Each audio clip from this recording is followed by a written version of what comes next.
ang mga kwento ng pag-ibig, kwento ng buhay, at kwento ng pag-asa dito sa Barangay Love Stories. Love Stories. Sabi nila, kapag may nawala sa buhay mo, huwag kang malulungkot at mawawalan ng pag-asa dahil siguradong may mas magandang kapalit yun. Pero paano kung hindi ka pa handang tanggapin ang kapalit? Bagong lahat, nais kong bumati ng isang magandang tanghali sa mga tagapakinig ng Dear MOR at lalong-lalo na nga sa inyo, Popoy at Hasmin. Ako nga pala si Ellen, 29 years old. Sana sa kwento kong ito ay marami ang ma-inspire ng mga listeners. Kung tutuusin, Popoy at Hasmin, simple lang ang buhay ko. Pero pakiramdam ko, nasa akin na ang lahat. Kapos man sa pera, pero busog naman ako sa pagmamahal ng aking asawang si Bert. Masipag at napakalambing niyang tao, kaya naman sobra-sobra ko siyang mahal.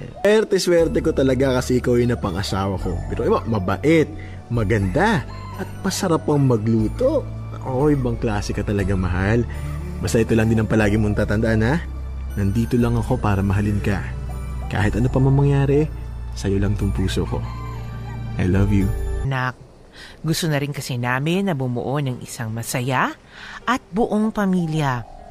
Alam ko na magiging isang responsableng tatay si Bert sa mga magiging anak namin. Ganon din kasi siyang tao, matyaga, at kahit anong hirap, gagawin niya para lamang mabigyan ng magandang kinabukasan ng pamilya niya.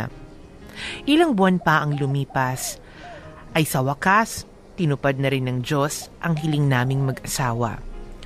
4 weeks pregnant na pala ako nang magpa-check up ako.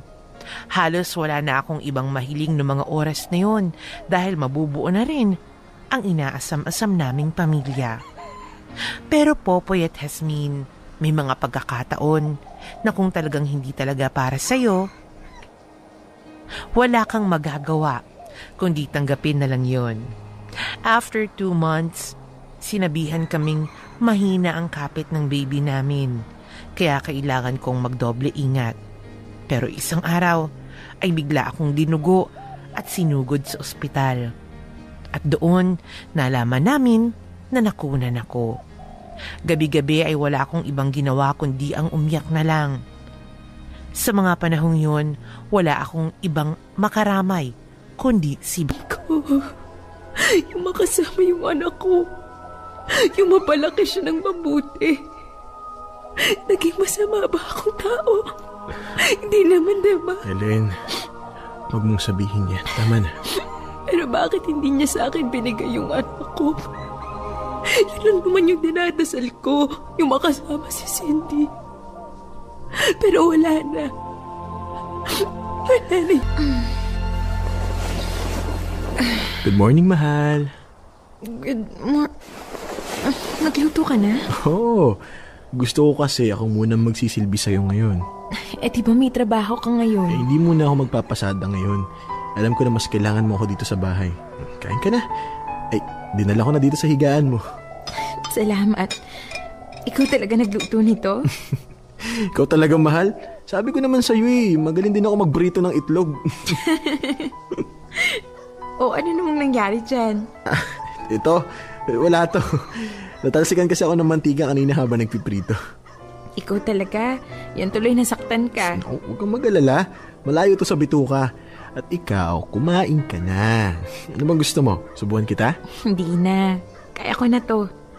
Salamat, mahal, ha? Saan naman? Sa pag-aasikaso mo sa akin. Ako nga dapat yung gumagawa nun sa'yo Masyado ka ng maraming ginawa para sa akin. Tsaka alam ko naman na hindi ka pa okay ngayon dahil sa mga nangyari. Naalala ko naman yung anak natin. Kung lumaki lang sana siya, di sana ang ganda-ganda niya at ang bait. Nakakatuwa nga Iyak siya ng iyak noon. Tapos nung kinarga ko siya, tumigil siya sa pag-iyak. Lalo na nung hinaplos ko yung ulo niya. Naging peaceful yung reaksyon niya. Siguro nga, naramdaman niya na mahal natin siya. Kaya wala dapat siyang ikatakot. Mahal, Nagiging malungkot ka na naman. Eh di ba dapat mas maging kampante tayo ngayon dahil alam natin na kasama na siya ng Diyos? Na kapag nasa langit na siya, wala na siyang mararanasan na sakit at hirap. Hindi katulad dito sa mundo. Kaya huwag ka nang malungkot. Hindi ko lang kasi maiwasan eh. Ang hirap pa rin tanggapin hanggang ngayon. Ang pakiramdam ko tuloy, mag-isa lang ako. Ayan na. Nararamdaman mo ba na hindi ka nag-iisa? Na nandito pa rin ako? Sorry, mahal ha. Wala yun. Naiintindihan ko nararamdaman mo. Ang palagi mo lang... Payat Jasmine, si Bert ang naging lakas ko para malagpasan ang pagsubok na yon sa aming buhay. Dahil sa pag-aalaga niya, unti-unti ako naging maayos. Natuto na ako ulit ngumiti at maging masaya. Sa nangyari sa amin, alam kong mas minahal namin ang isa't isa. Inisip ko nga na siguro binigay yun ng Diyos sa amin para mas pagtibayin pa ang pagsasama namin at para ihanda kami sa mas mabigat pang pagsubok. Ay, sa wakas, natapos din ako maglinis. Ano to? I love you, mahal. Ikaw ang pinakamaganda at mapagmahal na asawa sa buong mundo. Maraming salamat sa lahat, Bert. Ito talagang asawa ko, kung ano-ano pang alam. Ay, hindi ko pa pala napunasan tong picture frame. Naku, nabasag yung frame ah. Ano ba naman to? Ano nga palang nangyari dun? Matawagan na nga.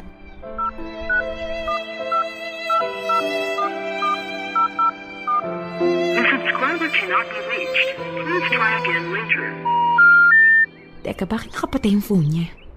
Hindi naman to nagpapatay ng phone eh. Teka, susubukan ko nga ulit.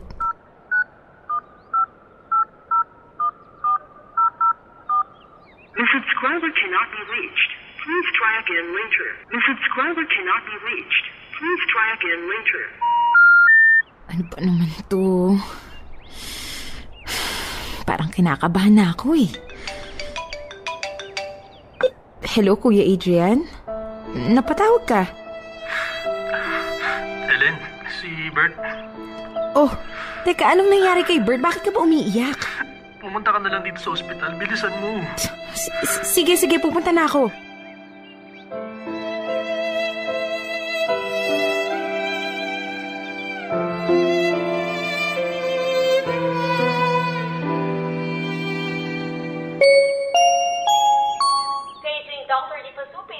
Dr. Di Pasupil, please proceed to the emergency room.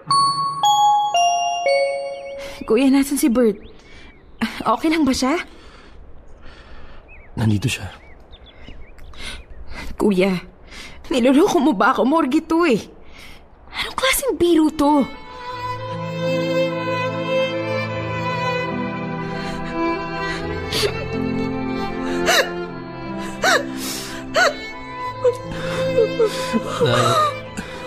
Na-aksidente siya kanina madaling araw.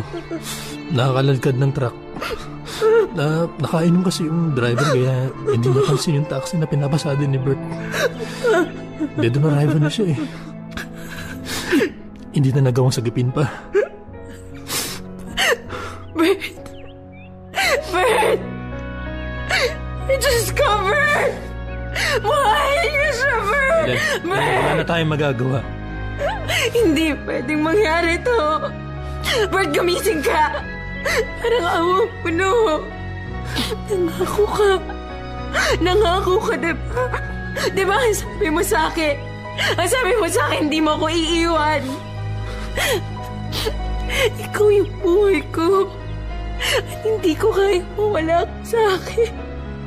Huwag mong gawin sa akin to. Bert. Ellen, kumain ka muna. Kanina ka pa nakatayo dyan eh. Okay lang ako, kuya. Hindi pa ako nagugutom. Hindi matutuwa si Bert kung patuloy mong pababayaan ang sarili mo. Kumain ka na, kahit konti lang. Kailangan mo ng lakas. Okay lang talaga ako, kuya. Kakain na lang ako mamaya kapag naramdaman ko na yung gutom. Sige, ikaw ang bahala. Kuya, magpapaalam sana ako sa'yo. Bakit? Gusto ko sanang umuwi sa Valenzuela. Bakit ka naman uuwi? Nahihiya kasi ako sa inyo eh. Ngayon wala na si Bert. Parang wala rin namang saysay kung doon pa ako titira sa inyo. Ellen, alam mo na simula pa lang, pamilya na rin ang turing namin sa'yo. Kasi kuya, mahihirapan lang akong gumising araw-araw kapag doon pa ako tumira. Maaalala ko lang si Bert. Gusto ko din kasi mag-umpisa ng bagong buhay. Ayaw kong umasa na lang sa inyo. Sigurado ka na ba dun sa desisyon mo? Oo, kuya. Nakapagsabi na rin ako sa mga magulang ko na uuwi ako sa kanila. Sige, ikaw ang bahala. Basta kung gusto mong bumalik, andito lang kami. Palagi kang welcome sa pamilya namin. Maraming salamat sa lahat ng kabaitan na pinapakita niyo sa akin. Salamat din sa iyo dahil nagawa mong pasayahin na kapatid ko. Alam ko naman na kahit nasa langit na siya ngayon, kasama ang anak ninyo, patuloy ka pa rin niyang mamahalin. Mahal na mahal ko din siya, kuya.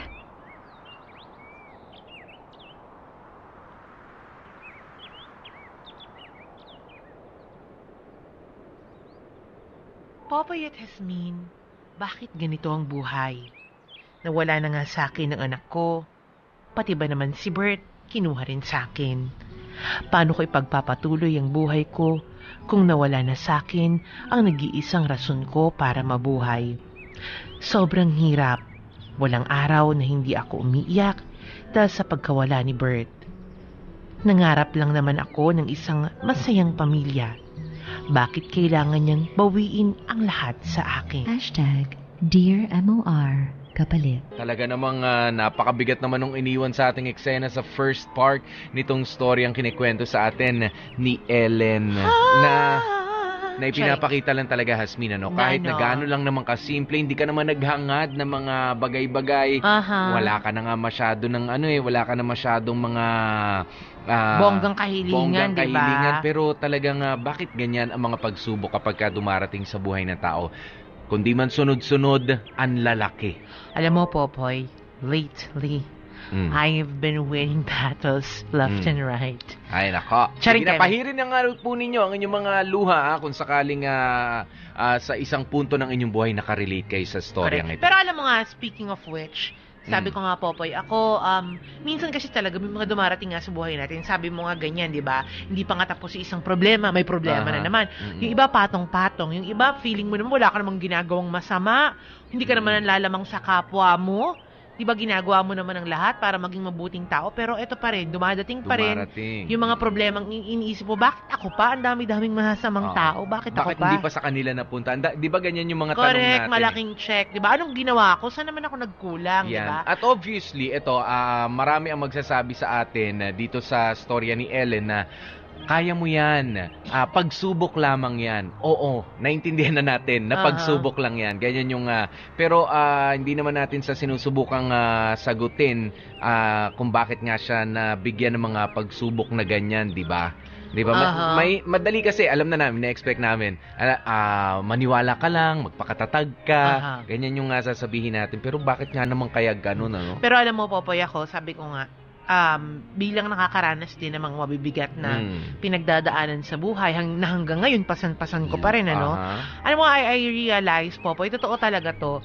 Minsan talaga, kahit gano'n natin isipin, kahit gano'n natin pag-aralan, kahit gano'n natin katanong-tanongin ang sarili natin, kung ano ba yung rason, maniwala kayo mga kapamilya, meron at merong rason yan. Tama. Meron at merong rason ng Panginoon kung bakit binibigay sa iyo yung mga ganyang kabibigat na problema. And, in Ate Ellen's case, una na lang yung pagkawala ng bata. Diba? Yung pagkawala ng anak niya. Correct. Pagkawala ng anak niya, siguro yung rason doon is para mas patatagin pa yung relasyon nila bilang mag-asawa. Na nangyari naman talaga. Correct, na nangyari. nangyari. Lalo lang sila naging sweet. Kasi yung iba niyan, ito, subukan natin. Yung iba niyan, yung lalaki. Yung lalaki sa parte niya, parang nawawalan ng gana. Lalo na kapag ganyan, parang nata-turn off. O yung iba naman, parang naghahanap ng iba. Dahil parang hindi kaya nung babae. At yung iba naman, yung mga babae naman, parang bumibigay na talaga emotionally. Diba na hindi na nila kayang magpatuloy pa sa normal nilang buhay dahil sa depression. Pero nalampasan niya ni Ellen. Correct. Kumbaga, pinagtibay nung pangyayaring yun, yung pagsasama nila bilang mag-asawa. Diba? Yung faith nila, yung faith din nila sa Panginoon. Diba? Na kumbaga pinaubayan na nila sa Panginoon kung ano yung plano niya para sa kanila mag-asawa. Pero eto kayang nangyari sa kanila, kay Ellen na nawala si Bert. Ano kaya ang rason ng Panginoon doon, ano? Alam ko na kung anong rason ng Panginoon doon. Ano? Di ba nga driver siya? Di ba taxi driver? Siguro para mabawasan ng traffic. Charing etos. Charing lang. Ay, pinapatawa ka lang kayo. Anyway, hindi ako natutuwa sa patawa mo. Kasi iniisip ko rin kung anong rason. Hindi, siguro yung rason mas maganda niya. rito. Charot. Hindi, siguro ang mas magandang sabihin natin, paano nga naman kung yung nag-iisang sandigan mo, nakakausap mo, tumutulong sa'yo, nagpapatatag sa'yo, kinuha pa. Ako, alam mo, ang feeling ko talaga dyan, seriously speaking, siguro para maging matuto si Ate Ellen na tumayo sa sarili niya mga paa. Diba? Kasi all her life, sabi nga niya, hindi siya mabubuhay nang wala si Bert.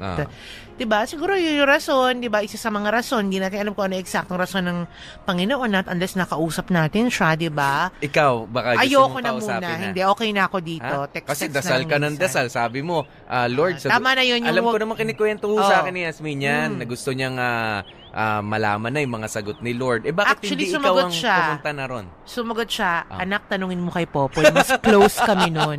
Pinadaan ko lahat sa kanya. Ayun.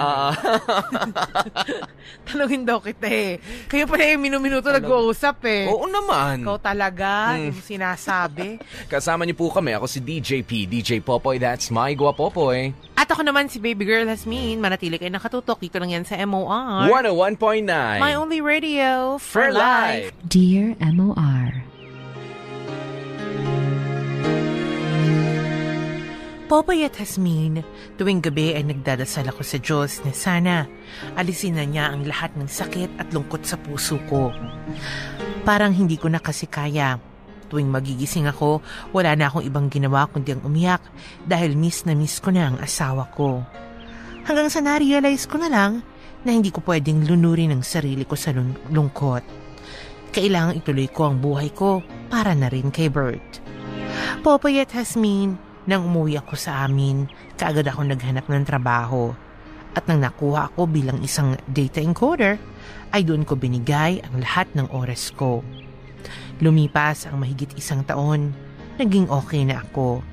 Namimiss ko pa rin si Bert, pero hindi na yung tipong gusto kong maglulupasay sa lungkot.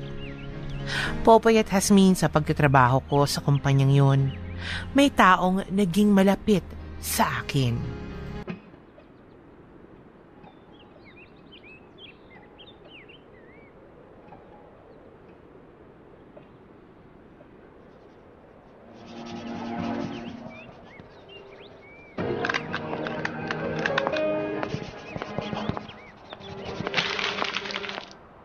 Hi, Ellen.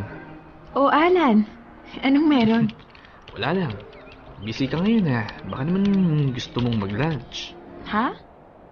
Lunch na ba? Opo. Oo talaga, napaka-workaholic mo kasi. Pati yung oras ng pagkain, nakakalimutan mo na. Ang dami ko pa kasing ini-encode Mauna ka na lang. Hindi ka kakain? Hindi na. Kailangan ko kasi itong tapusin. Oh, bakit mo pinatay yung computer ko? Kasi hanggat hindi yan nakapatay, alam ko hindi ka rin kakain. Kaya halika na. Wala akong pera. Ikaw? Walang pera? Kailan pa nangyari yun? Ang tipid-tipid mo kaya. Pero sige, halika. Libre kita ng lunch.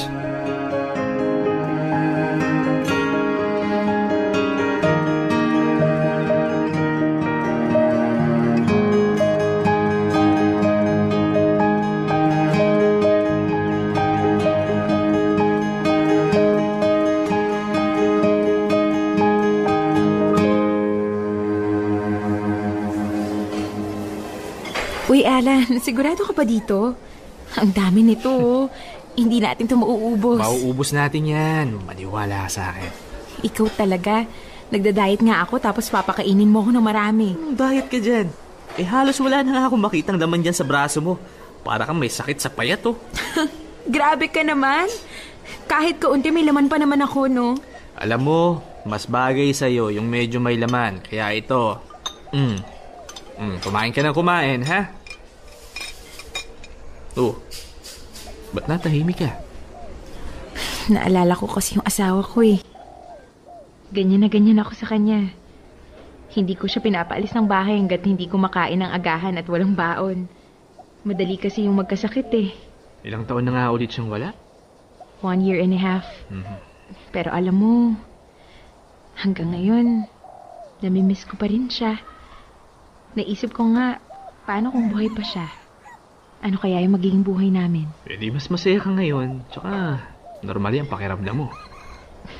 Ikaw, kumusta kayo ng ex-wife mo? Ayun, okay lang. Civil kaming dalawa. Kapag may activity sa school yung bata, sabay kaming pumupunta. Buti hindi nalilito yung bata. Hindi nagtatanong kung bakit hindi kayo magkasama sa iisang bahay. Matalino yung anak kong yon. Madaling makaintindi. Simula nung in-explain namin ng mabuti sa kanya, naintindihan niya.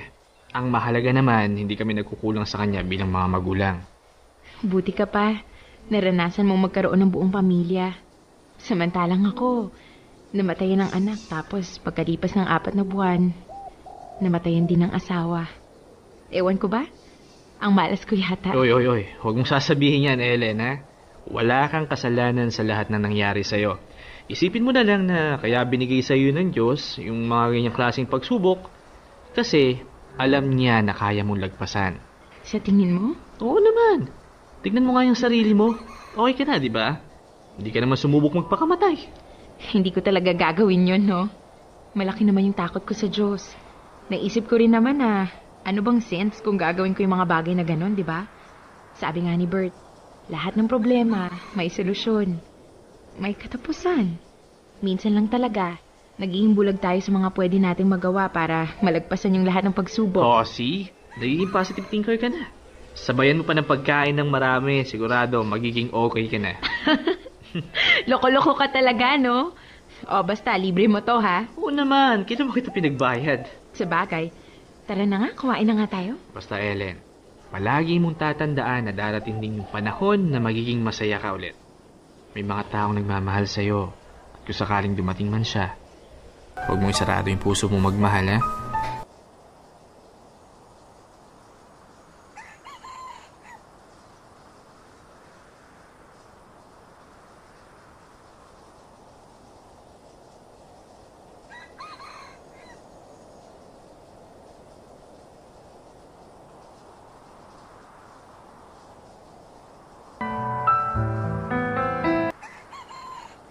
Popoy at Hasmin, mabait na tao si Alan.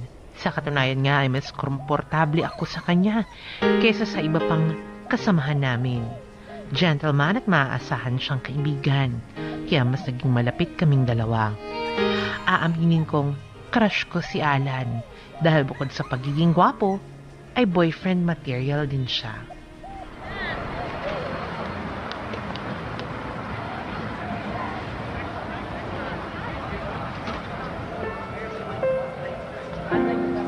Bakit mo ako dinala dito? Para mag-relax ka. Puro kasi computer yung nasa harapan mo eh. O nagbigay sa akin na rason para sumaya. Ikaw ang naging daan ko para muli kong maalala na magmahal muli. Na huwag ikulong ang sarili sa nakaraan. Ikaw ang babaeng gusto kong mahalin. At matagal ko nang hinihintay. So it's you I've been waiting for so long.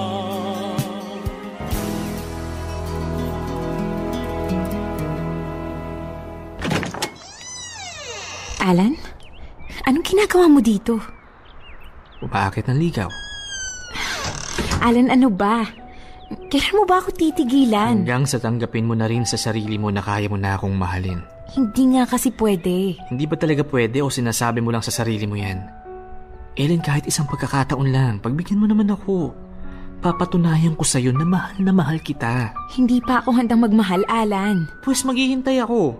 Kahit gaano katagal, wala akong pakailam kasi to...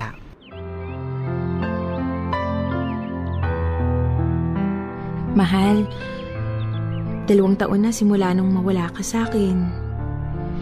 Alam mo, nung nawala ka, akala ko hindi ko makakayanan ang lahat eh.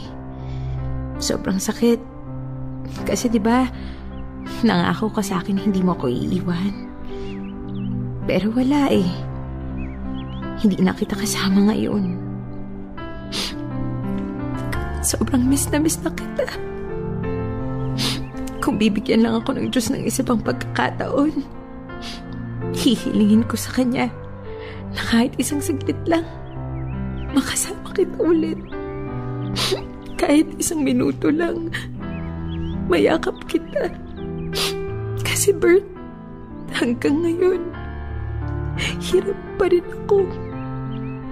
Kung pwede lang ulitin ang lahat, sana mas pinaramdam ko pa sa iyo kung gaano kita kamahal.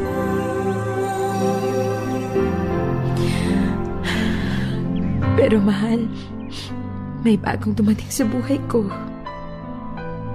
Si Alan. Tulad mo, mabait din siya at nararamdaman kong mahal niya ako. Sa ngayon, hindi ko alam kung paano ko siya mamahalin kasi parang hindi pa kita kayang palayain. Hindi pa ako handang magmahal ng iba.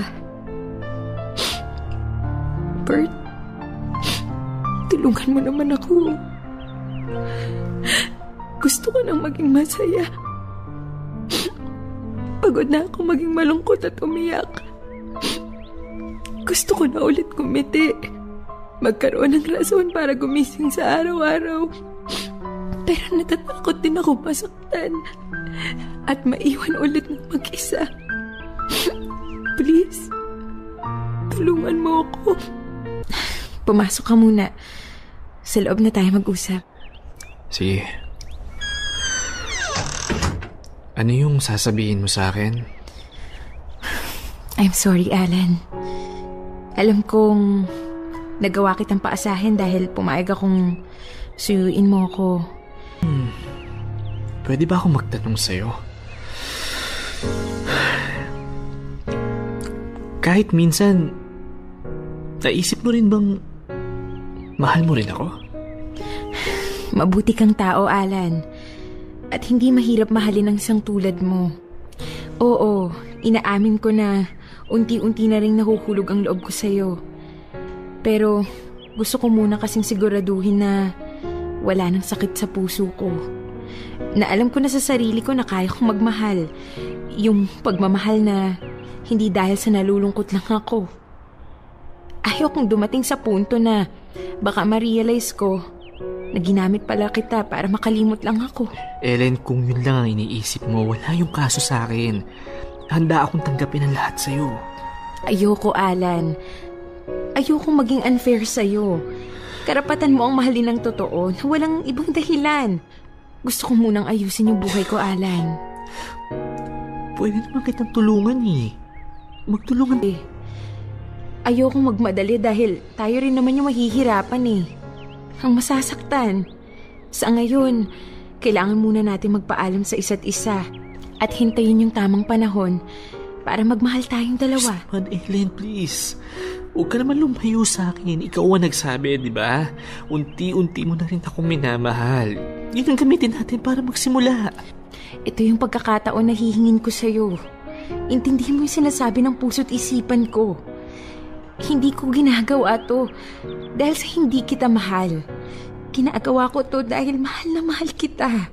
Kung maraming magsasabi na sinayang ko ang pagkakataon na maging masaya ulit. Pero ayoko naman kasing pumasok sa isang relasyon kung hindi pa ako sigurado sa nararamdaman ko. Ayokong maging rebound si Alan. Gusto ko kasi na kung sakaling magiging kami talaga, ay wala na akong pagdududang mararamdaman. Yung tipong magagawa kong ibigay sa kanya ang pagmamahal ko ng buong buo. Pakiramdam ko kasi ay hindi pa ako handang pumasok sa isang relasyon. Maraming salamat sa pagbibigay oras na basahin ang liham kong ito. Sana ay may natutunan kayong lahat sa kwento ng buhay ko. May God bless you all and more power sa Dear MOR. Lubos na gumagalang, Ellen. Dear MOR, Kapalit.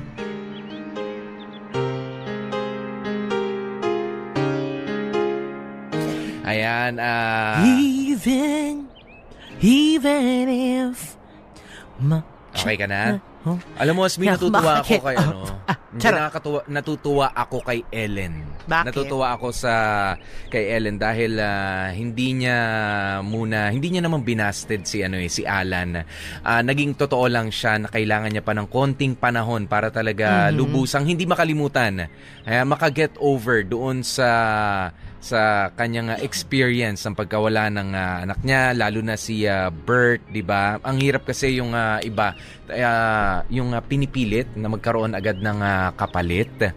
Mas mahirap 'yun Kaya mas bilib ako dito kay Ellen na mas pinili niya muna mag-isa dahil wala namang iba makakasolve nito kundi siya lang rin. Correct, malaking check. Kaya naman, at least, 'di ba, naglawit siya ng konting pag-asa. Sinabi naman niya kay Alan na maghintay ka. Kung ready na diba? ako. Ayan. At saka ako nakikita ko naman, Okay Popoy, sa mga sinasabi ga ni Ellen, di ba? Una, inadmit naman niya na naging crush niya si Alan.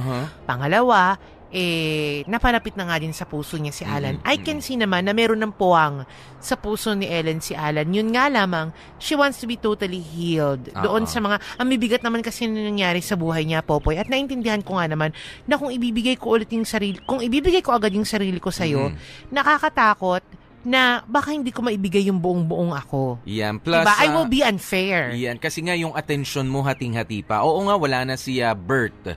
Diba? Pero yung mga ala-ala niya, nandyan pa, ang linaw-linaw pa. Ayan. Gusto mo munang gumawa ng ibang mga bagay. Medyo sabihin na natin, matabunan mo na yon. Ayan. Tsaka ka mag-move on sa susunod mong love story. Correct. Kaya Kuya Bert, ikaw kung talagang mahal mo si Ellen, Si Alan. Ay, si Alan pala. Ay, Bert, sumalangit na ba? Ay, Alan, kung talagang... Hindi, Bert, kung mahal mo si Ellen... Magpakita ka. Bigay ka ng sign. Paramdam ka, di ba? Nasasagot. Charot. Alan, kung mahal mo... This is the perfect time para patunayan mo yung pagmamahal mo kay Ellen. Kung mahal mo talaga siya, you will wait. Maghihintay ka. Di ba? Trirespetuhin mo yung mga pinagdaanan niya sa buhay. Tama. At trirespetuhin mo rin, syempre, yung alaala nung asawa at saka nung anak. So, hayaan mo muna na totally mag-heal. But for the meantime, ang gawin mo, maging kaibigan ka muna sa kanya. Walang bahid ng personal na intention, walang bahid na ibang motibo, pero just be a friend to her. Kung paano kayo nagsimula na maging close, di ba? Doon ka na muna, medyo a step back. Ibig sabihin yung konting atras, hindi naman ibig sabihin na umaayaw ka na sa laban. Correct. Kumbaga, wag ka muna sumugod kasi nga na-warningan ka na, wag kang susugod kasi wala kang laban kapag ipinilit mo yan. Wala kang laban. Hindi si Ellen ang kalaban mo kapag ipinilit mo Alan yung gusto mo, kundi yung sarili mo ang magiging kalaban mo. Tsaka may perfect time para sa mga bagay-bagay. Ngayon, this is not just the perfect time. Hanap ka ng ibang timing, kuya. Yeah. Kapag okay na talaga si Ate Ellen. And I don't think that is far from being possible, di ba? Oo. Di ba? Ano na yan, kuya? Posible yan mangyari. Basta mag-intay ka lang.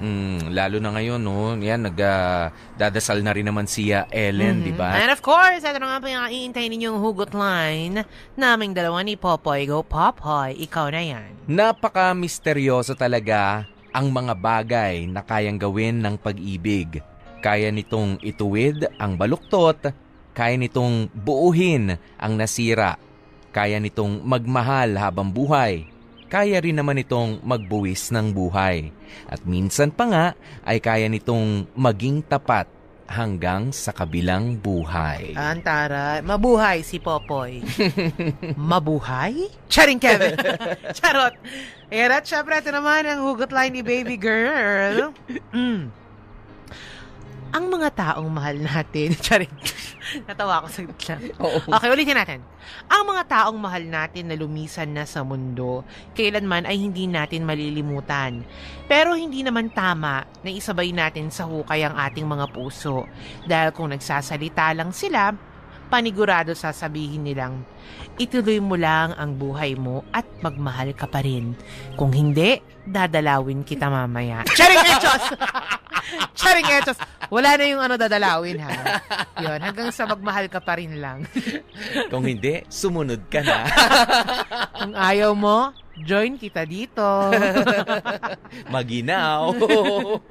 At ayan na nga mga kapamilya, maraming salamat sa pagtutok. Nako, paalam na nga po kami, DJ P, DJ Popoy, that's my Guapopoy. At ako naman si Baby Girl Las Means, pero yan sa MOR 101.9 My Only Radio for Life. Bago ang lahat, ay hayaan niyo muna akong bumati ng isang magandang tanghali sa inyo, Popoy at Asmin. Dahil sa masela ng ibabahagi kong kwento, sana ay itago niyo na lamang ako sa pangalang Ivy. 20 years old ako noong mabuntis ako at magpakasal sa asawa kong si Freddy at ngayon ay may 3 na kaming mga anak. Sa loob ng 15 years na pagsasama, masasabi kong hindi ako naging masaya sa desisyon kong magpakasal kay Freddy. Alam naman nating lahat ang responsibilidad ng isang babae sa kanyang asawa ay alagaan ito at ang pagsilbihan.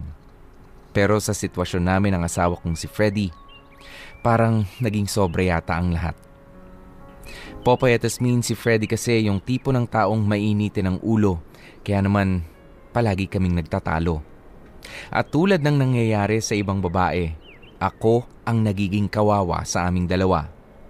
Pero pinipilit kong magtiis alang-alang sa mga anak namin at sa pamilyang gusto ko pang maayos. Manang, kalahating kilo ng galunggong ha. Ay, taasan na naman ang mga bilihin ngayon.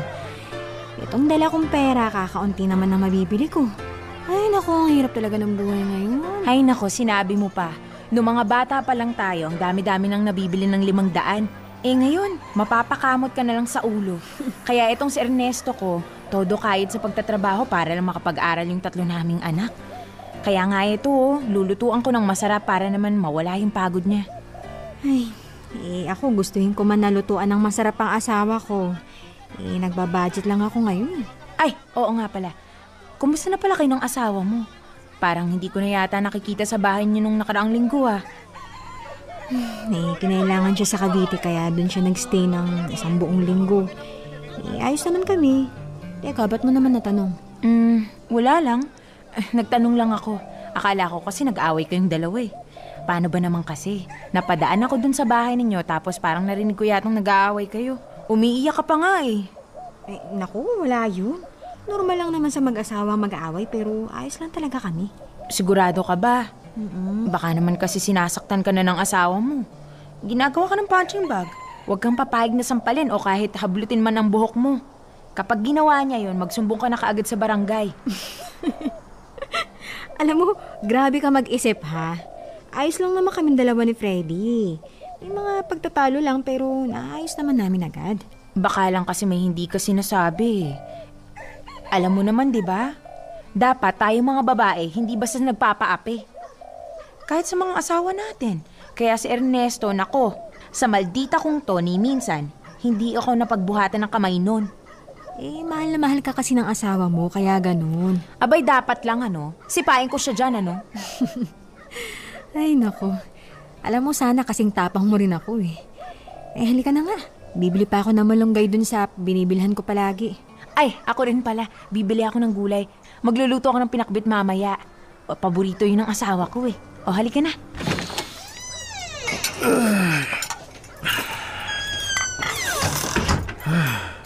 Nakakapagod. Nandiyan ka na pala. Kumain ka na ba? Hindi pa. Ay naku, halika na rito. Ipaghahanda kita ng hapunan. Ito. Ang plato mo. Tapos ito naman yung kanin ha. Kumuha ka na lang dyan.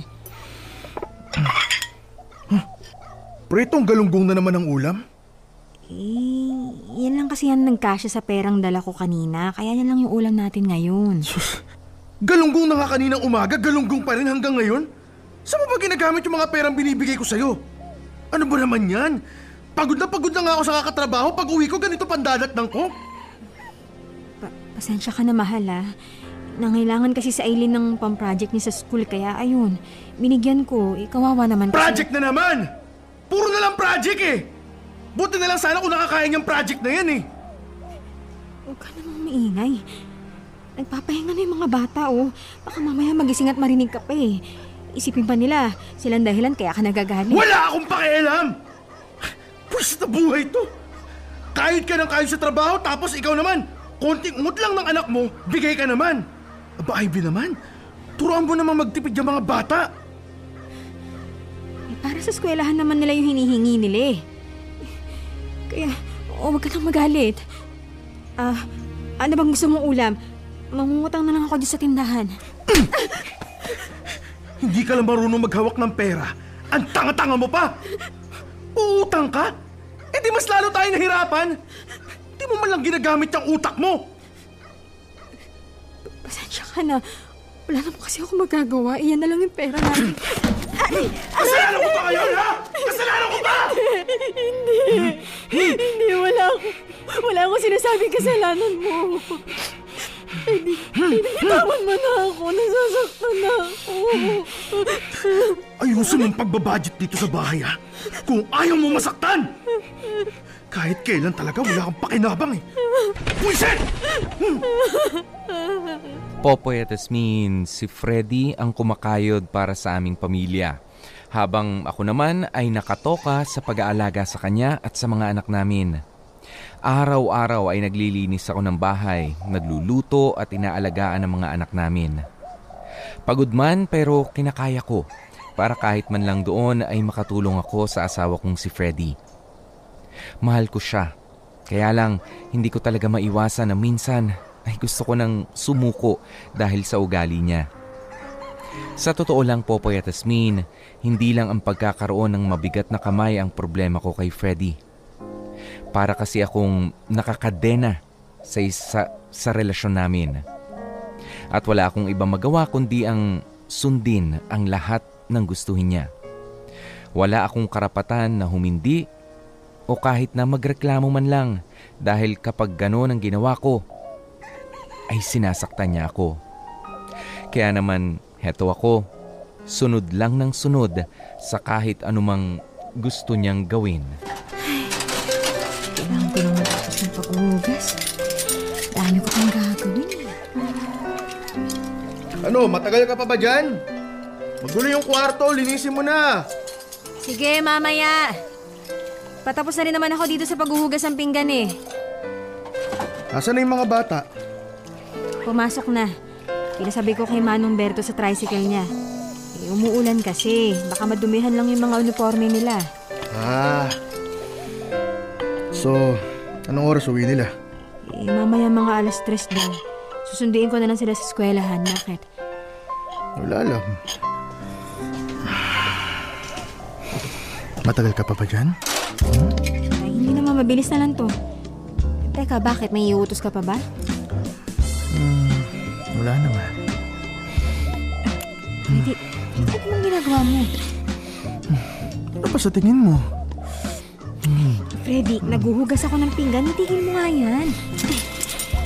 Hindi naman tatakbo yung mga pinggan eh. Ako na muna. Mamaya na yan. Freddy, ano ba? Huwag mo akong halikan. Bakit, ha? Ayaw mo ba ng ganito? Ano bang gusto mo? Ito ba? Ganito ba? Freddy! Sabihin mo lang. Ano? Gusto mong ginagawa ko, diba? Yung mga ganitong haplos. Ganitong halik. Freddy! Freddy, ano ba? Itigil mo nga yung ginagawa mo, Freddy! Ang dami ko pang gagawin, oh. Wala ang mga bata. Tulog ang bunso natin. Ibig sabihin, walang istorbo. Solong-solo natin ang bahay. Parang dati lang. Harap ka dito sa akin. Freddy, ayoko. Wala ako sa mood. Pagod ako't marami pa akong gagawin, oh. Magugustuhan mo to. Mawawala lahat ng pagod mo sa gagawin ko. Freddy, ayoko nga sabi. Ano ba, Freddy? Freddy, ano ba? Ano ba nangyayari sa'yo? Simpleng bagay lang, hindi mo pa maibigay sa akin? Freddy, marami pa kasi akong gagawin eh. Saka wala ako sa mood ngayon. At bakit, ha? Siguro may iba ka na, no? Kaya parati ka na lang walang gana sa akin. Saan naman ang galing ang bintang mo? Tumami ka nga sa akin! May lalaki ka ba? Wala! Hindi ko alam, bitawan mo ako, nasasaktan ako. Hindi ka talaga aamin, ha? Hindi. Ano ba kasi naaminin ko? Wala naman talaga. Sinungaling! Ano? Magsisunungaling ka pa sa akin, ha? Hindi maniwala ka sa akin. Wala talaga akong lalaki. Eh bakit ayaw mo? Ha? Tinatanggihan mo na ako ngayon, ha? Tinatanggihan mo na ako! Hindi naman sa ganun. Pero bakit? Hindi na ba ako magaling para sa'yo? Kasi magaling na yung lalaki mo! Ano ba yung pinagsasabi mo? Wala nga sinabi akong ibang lalaki. Maniwala ka naman sa akin. Pwes! Gawin mong gusto ko! Halika rito! Aray! Freddy, wag mo akong kilahin! Nasasaktan ako! Freddy! Diyan ka! Ano bang gagawin mo, Freddy? Itong tatandaan mo, ha? Walang ibang makikinabang sa'yo kundi ako lang. Ako lang! Naiintindihan mo ba yun, ha? Lakas ng loob mong ipagpalit ako sa iba! Wala naman ako sinabing pinagpalit kita eh. Wala akong iba, wala. Ano bang ginagawa niya sa'yo? Ganito ba? Ganito ba? Ito ba ang gusto mo?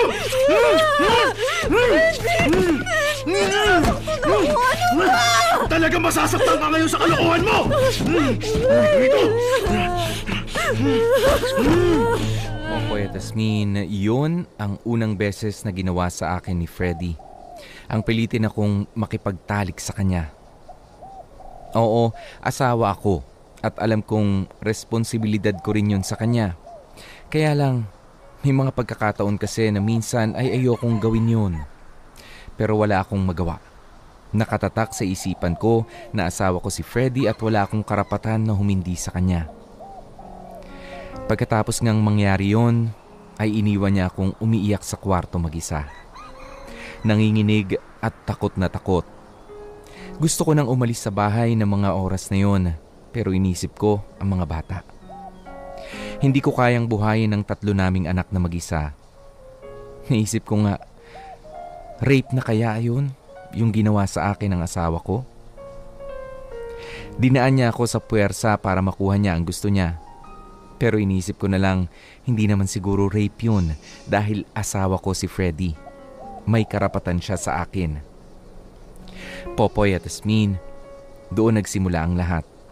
Ang pamimilit niya sa aking makipagtalik sa anumang oras na gustuhin niya. Kapag hindi ako, ay tadyak, sampal, at batok ang nakukuha ko sa kanya. Sa totoo lang, ayos lang naman sa akin ang pisikal na pananakit dahil nawawala rin naman yon. Pero yung palagi niya sa aking sinasabi na wala akong kwentang asawa, yun ang hindi ko na kinakaya. Lalo na kung lahat naman ng gusto niya, lahat ng pangangailangan niya, ay ibinibigay ko. Alam mo, minsan na lang natin gawin to. Ang alin? Itong ganito, ang pagti-date. Kasi 'di ba, marami na tayong pinagkakaabalahan. Ikaw sa trabaho, tapos ako naman sa pag-aasikaso sa mga anak natin sa kapaglilinis ng bahay. Kaya masaya ako dahil inaya mo kong kumain sa labas ngayon. Akala ko kasi wala na tayong gagawin sa anniversary natin eh. Sus, wala lang to, no? Simpleng kain lang sa labas. Saka, mumurahin lang naman tong kinainan natin. Ano ka ba? Malaking bagay na to sa akin, no? Kasi ibig sabihin nun, naisip mo pa rin akong i-date. Naalala mo ba nung bago pa lang tayo? Wala pa yung mga bata. Naku, kung saan-saan tayo nakakarating para lang kumain. Kaya ayun, palaging ubos ang mga pera natin. Ay, nakakamiss din pala yun. Mga bata pa kasi tayo noon. Eh ngayon, mga magulang na tayo. Saka mas importante yung kakainin natin sa araw-araw kaysa gumala ng gumala. Mahal, salamat sa araw na to, ha? Akala ko talaga nakalimutan mo na yung anniversary natin ngayon eh. Oo na. Tapusin mo na yung pagkain mo. Gusto ko na umuwi. Oh, kunin mo na yung bill. Tapos na rin naman ako eh. Magsi-CR lang ako, ha? Sandali lang. Ay, naku, nabura na pala yung lipstick ko. Sandali nga. Makapag-ayos nga muna. Bago lumabas. Hala, asan na ba yung lipstick ko na yun? Ito. May tao. Sandali lang. Ay, naku, kulit naman ito. Sinabi na nga may tao eh. Ay, makalabas na nga. Hindi siguro makapaghintay yung pantog nito. Oh, ikaw pala yan. Bakit katok ka ng katok? Tagal mo naman buksan. Bakit mo sinarado yung pinto? Teka, sandali, lalabas lang ako. Mamaya na. Freddy, ano ba? Freddy, itigil mo nga yan. Ano ba? Baka mahuli tayo dito, nakakaya. Hindi yan. Sandali lang to. Freddy, bitawan mo nga ako. Ano ba, Freddy? Mapapahamak tayo sa ginagawa mo. Huwag naman dito. Ayos lang yan. Ayaw mo nun? Mas exciting. Mas nakakakaba. Sandali lang to. Huwag ka na munang pumiglas dyan. Freddy. Alam ko rin naman na gusto ko to eh. Isa lang, sige na. Freddy, itigil mo na. Itigil mo na to. Baka may makarinig sa atin dito. Maingay. Freddy, ano ba? Freddy, sinabi na ayoko eh. Freddy, yung damit ko. Freddy, yung sinabi, umalis ka nga dyan. Anak naman ng tete mo. Huwag kang malikot. Freddy. Mas lalo tayo mapapatagal eh. Mabilis lang to. Freddy, sinabi na nga kasi ayoko eh. Mahiya ka naman oh. Nasa CR tayo na isang kainan tapos dito mo gustong gawin yan. Hindi pwede. Hindi pwede. Sumunod ka na lang kasi. May tao po ba dyan? Oo. Sandali lang. Lalabas na ako. No problem po, ma'am. Akala ko po kasi may nangyayari na po dyan. May mga naririnig po kasi ako eh. Hindi. Ayos lang ako. Salamat. Okay po, ma'am. Dito mo na. Panira ka talaga kahit kailan. Bullshit! Una ka na nga lumabas. Bilis! Mahal. Uy, mahal. Kanina mo pa ako hindi pinapansin dyan ha. Ano bang problema? Wala. Balis ka nga dito. Niirita ako sa pagbumukha mo. Naiinis ka ba sa akin dahil sa nangyari kanina sa restaurant? Freddy naman. Hindi naman porkit mag-asawa tayo pwede na natin gawin yun na kahit saan na lang. Magkaroon naman tayo ng delikadesa sa mga sarili natin. Ewan ko sa'yo. Freddy. Uy, Freddy, kausapin mo naman ako. Ano, palagi na lang ba tayong ganito? Pagagalit ka kapag tinatanggihan kita? Freddy, intindihin mo naman ako. Yun nga ang problema, Ivy eh. Asawa kita. Bakit mo ko tinatanggihan? Freddy, hindi naman palagi, di ba? Minsan nga kahit ayoko, pumapayag ako eh. Dahil yun yung gusto mo. Dahil kapag hindi ako pumapayag, nagkakaganyan ka. Freddy, ganito na ba talaga yung relasyon natin? Ang ibig sabihin ng pagiging mag-asawa natin? Lahat ng gusto mo, susundin ko? Paano naman ako? Asawa mo ko, Ivy. Ibig sabihin, responsibilidad mong ibigay sa akin yung sarili mo. Asawa mo ko.